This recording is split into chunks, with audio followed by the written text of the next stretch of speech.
Det er vigtigt at isolere sin beboelse, for at mindske energitabet i boligen. Isoleringen fungerer på den måde, at isoleringsmaterialet er tæt og fyldt med små luftlommer. Stillestående luft isolerer bedst, da det ikke er i bevægelse til at overføre varme og kulde. Derfor er en anden vigtig faktor i klimaskærmen, der beskytter blandt andet isoleringen. For eksempel i mange ældre hulmure, typisk fra 60'erne og før, brugte man ikke isolering, men havde blot luft som isolering. Man er siden begyndt at anvende mineraluld, der er væsentligt bedre til at pakke lommer af luft. Når man bygger nybyg, har man i dag mulighed og pligt til at isolere sine ydervægge, lofter og gulve.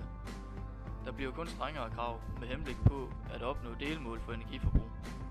For eksempel skal man nu kun have 250 mm mineralulbats i tunge ydermure, hvor man fra 2015 og frem til 2020 skal have 300 mm bats.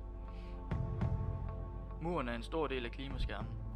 Der findes mange forskellige typer og konstruktioner af mure med forskellige U-værdier afhængig af sammensætning af materialer, isoleringstyper og regler, der er gældende for byggeår. Man bruger hovedsageligt mineraluld til isolering af mure. Selve konstruktionen kan være både tung og let, hvor en tung mur ofte består af teglsten eller beton, og en let mur typisk består af gasbeton eller trækonstruktion. Loftet kan være isoleret op til kip eller direkte på loft med mineraluld.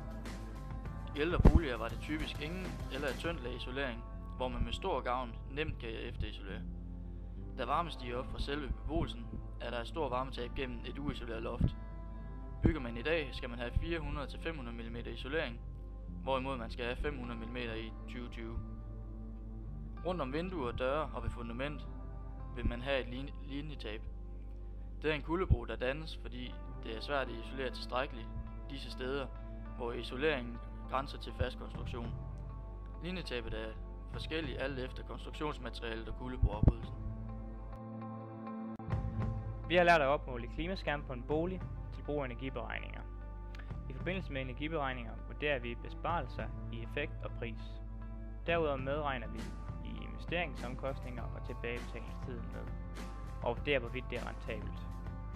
Til manuelle energiberegninger lærte vi at læse og bruge opslag og skemaer i de vejledende pdf'er på bygge- og energihjemmesiden. Vi beregner blandt andet på en bolig fra 1960. Vi fik udleveret nogle oplysninger omkring den nuværende tilstand på klimaskærmen, loft og terrændæk. Ud fra dette skulle vi mindske energitabet, beregne udgifter, prisbesparelser og tilbagebetalingstiden. Vi skulle også komme med vores vurdering af rentabiliteten. Derudover har vi været omkring optimering af belysningsanlæg, hvor vi beregner forskellen på energiforbruget ved beskæringer af drifttid og effekt. For eksempel ved montering af PIR-sensor og konvertering til LED og sparepærer. Energitab i varmeinstallation er også en stor energisluger. Derfor skal vi også kunne beregne både tab, investeringsomkostninger og besparelser på efterisolering af disse. Vi lærte også at bruge energiberegningsprogrammet Energy 10 til beregninger på boliger. Det er godt til at generere alternative løsninger til de informationer, man taster ind omkring boligen. Alt dette munder så ud i et energirapport og energimærkning af boligen. Et efterhånden altafgørende element for energieffektivt huse er alternative energiløsninger. Her kan man blandt andet nævne solceller, solvarme, biobrændsel, vindmøller og varmepumper. Varmepumper kan igen indledes i flere kategorier: vand til vand, luft til vand, luft til luft. Noget kendes måske bedre som jordvarme. På dette kursus får man et stort indblik i, hvordan disse alternative løsninger fungerer, og hvordan man bruger den korrekt. Fra de første parcelhuse fra omkring 1960'erne til 70'erne blev opført, og frem til de kommende 2020-huse, er der sket en væsentlig og stadig stigende udvikling inden for materialer og krav til boliger. For at opnå et mindre energiforbrug og varmetab.